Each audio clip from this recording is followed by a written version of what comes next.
Scotland. How did it start? When did it start? Who started it? Who are the Scots?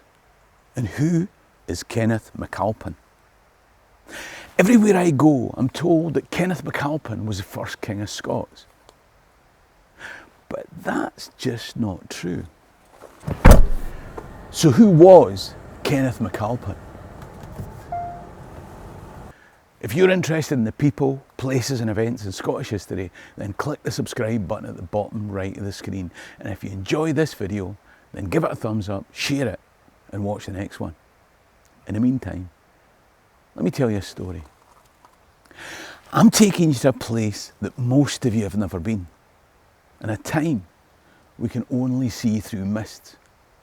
There's no visitor centre, no gift shop, nothing to say this was the birthplace of Scotland. A quaint Perthshire hamlet today, but it was the royal centre where Kenneth MacAlpin had his palace. Regular viewers will know that in the late 8th century, what we call Scotland was a patchwork of kingdoms made up of Britons in the southwest, Angles in the southeast, Picts in the northeast, and Gaels in the west. Now, the details are in videos that I've made, and I'll leave a link top right so that you can come back to that.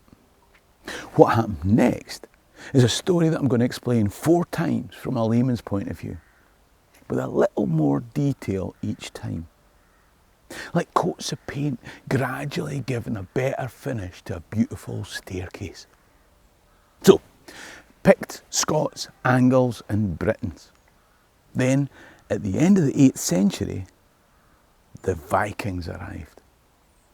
Now, if you watch the first video in this series, you'll know all about Vikings. Have you ever seen one of those Facebook or Instagram posts where there's a fluffy cat, a contented dog, a dozing human and a chicken lying on a couch sleeping in each other's paws, claws and armpits? And then another cat comes into the scene and accidentally pops a balloon that everybody'd forgotten was there. Suddenly everyone goes mental, darting this way and that, climbing the walls, smashing ornaments, knocking over lampshades and plucking feathers. That's kind of what happened when the Vikings arrived.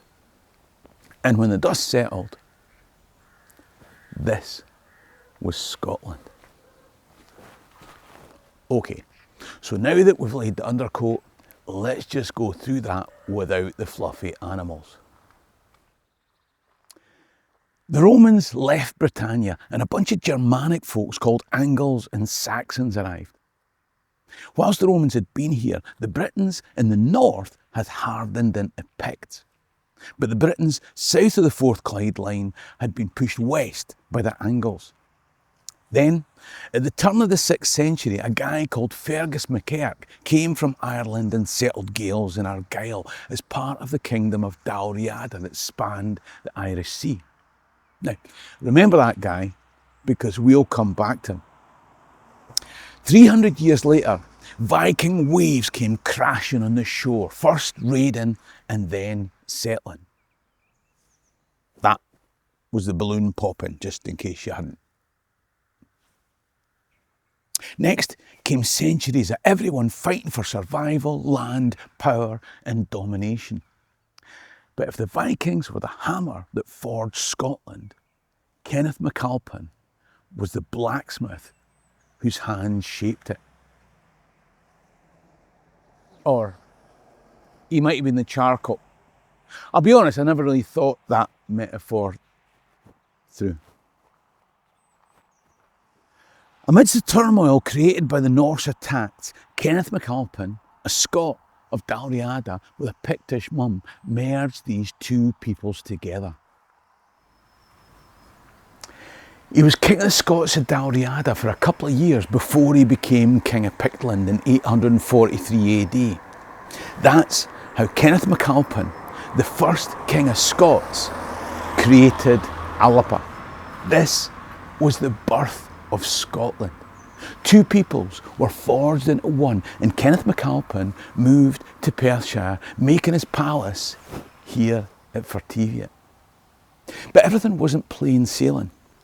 One important source, called the Chronicles of the Kings of Alapa, says that during Kenneth's reign, the Britons of Strathclyde crossed the border at the River Forth and sacked Dunblane. See, you probably never thought of posh Bridge of Allan as being a war-torn border town. But back in the day, it was. What's more, the Norse were still up to their old tricks. They took the Western Isles. At times, they ravaged the whole of Scotland.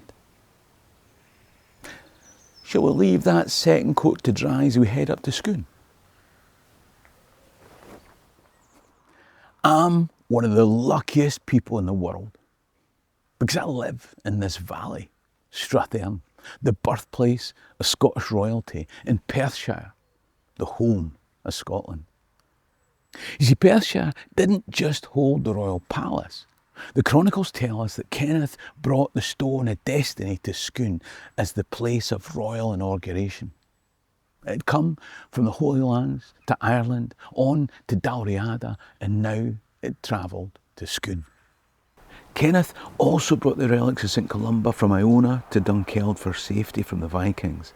These places were the centre of his new kingdom. Now, this is the second of my series of 7 videos on the bloody birth of Scotland, telling the story of how Scotland was formed. I've got information from brainbox academics like Professor Alex Wolff in his book From Pickland to Alapa, but I'm trying to explain it for gadgies like me. I'll be uploading these videos over the next few months and you can watch them for free with adverts, but if you want to watch them all together advert free now, I've uploaded them all to my Patreon page. If you don't want to sign up as a regular Patreon member, you can still go onto the Patreon page and buy this series for a tenner. Click the link top right or in the description below, or go to www.patreon.com/Scotland History Tours. Are you ready for a finishing quote? Okay. So as the Norse invasion started, Kenneth was born into the royal family of Dalriada. Some say he was born in Iona. He was a son of Alpin MacAlpin, a king of the Scots who was killed in battle, maybe against the Picts, maybe against the Angles in Northumbria.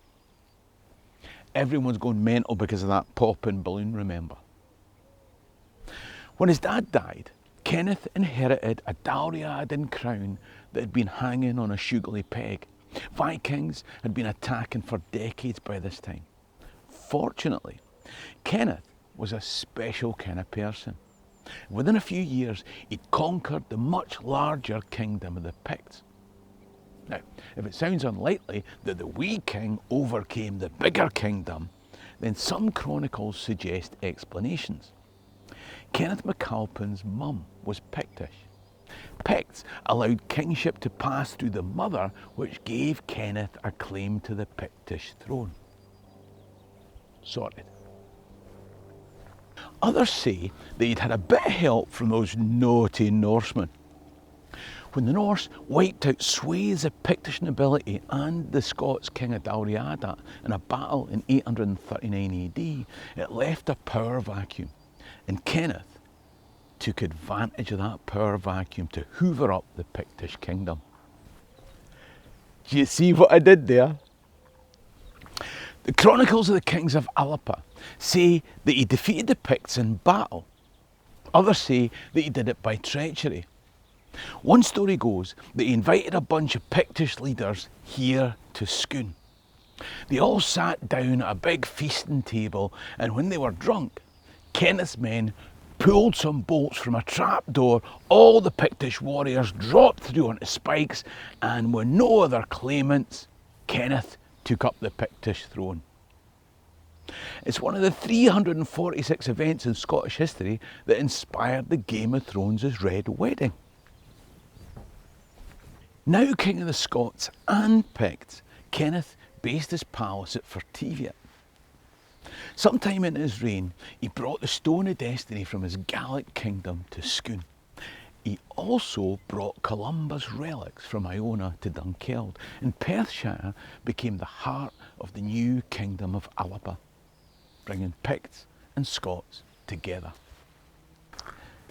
Now, I fitted 3 locations and events in a tiny paragraph, but this was a huge change. This guy, who's a Gael of Dalriada, moved to Fertivia. Now, think of all the words that have been written about James VI moving to London in 1603. The changes, the tensions, the jealousy, the conflict, gunpowder plotting and all that. Think 800 years earlier. Kenneth brought the stone here to be the inauguration place of kings and moved Columbus relics to Dunkeld for safety. Those 3 things represent a huge political change. Each of these places, Fertivia, Scone and Dunkeld, had been places of Pictish ceremony, burial and reverence and ritual for centuries. Kenneth was concentrating the triumvirate of royal palace, inauguration place and religious centre to establish Pictish sites within a 12-mile radius of what we call Perthshire. In a 16-year reign, this is the foundation that Kenneth created. And then, in fierce times, when most kings died violently, Kenneth MacAlpin died of a tumour in his bed. That small fact tells 1,000 stories. Now, it's time for the gloss coat. So much of what we tell ourselves is based on lies, damned lies, and statistical accounts copied from previous histories or adapted from earlier annals and king lists. A monk in one monastery copies out a previous document but mistranslates or misses a year or accidentally skips a line that he can't quite read from a previous monk. Or maybe he adds a story that's become accepted wisdom in spite of the fact that nobody's seen it written down. See those chronicles of the kings of Alba, where we get so much of our information? They were written in 1360, like 500 years after Kenneth MacAlpin died, decades after Robert the Bruce was dead, with all the political overtones of that time. How sure can we be that Kenneth was the first king of Scots?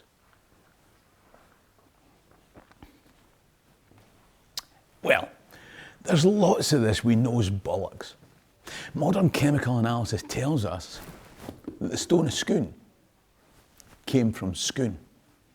Now, we can debate if this one's the original, but it was never brought from the Holy Lands, Ireland, or even Dalriada. The stories of Kenneth MacAlpin's treachery at Scone or vanquishing the Picts in battle came from hundreds of years after the fact. Alex Wolff points out that even his name, Kenneth MacAlpin, might sound very Gaelic, but Kenneth and Elphin were names taken from recent Pictish kings, and neither had come across historically from Irish Gaels. Add to that, the Picts had seemed to hold a whip hand over the Scots, with the Scots of Dalriada being sub-kings and the Picts imposing their men. Is that why Vikings killed a king of Scots along with the Picts at that battle in 839 AD? Is that why Kenneth turns up as king of Dalriada after the wipeout of that battle? Could the Picts have imposed Kenneth MacAlpin on Dalriada as king? How Pictish was Kenneth? I'm just asking questions. Alex Wolff tells us that there are some lists of kings where Kenneth is king, but other lists where a guy called Brood was followed by a guy called Drust. What's going on? Was it like a period where, just like the Jacobites, one group supported one claimant to the throne and then another group supported a different claimant in that transition period where they were all fighting to see who would come up top dog? Or was it that somebody later said the 843 AD election was stolen and doctored the records? I know, it sounds crazy, but these things happen. What if Kenneth's Gaelic connections were overhyped in order to gain support from Dalriada? or rewritten later to big up the Irish connection for political convenience of those times. You think that's not possible? Well, let me tell you something for nothing. Fergus MacArthur didn't even exist. Aye, you didn't see that coming, did you? I know, some of you are going, I know we didn't see it coming. I'd forgotten who Fergus MacArthur was. Remember way back when we were painting the broad, easy strokes, I told you to remember Fergus MacArthur established himself as King of Dalriada. Well, he couldn't, because he didn't exist. There, I've said it. Don't take it from me. Take it from Professor Dovett Brown. He's a brainy boy for Glasgow University. I'll maybe come back to that stuff. When Kenneth died, the Irish Chronicle described him as King of the Picts.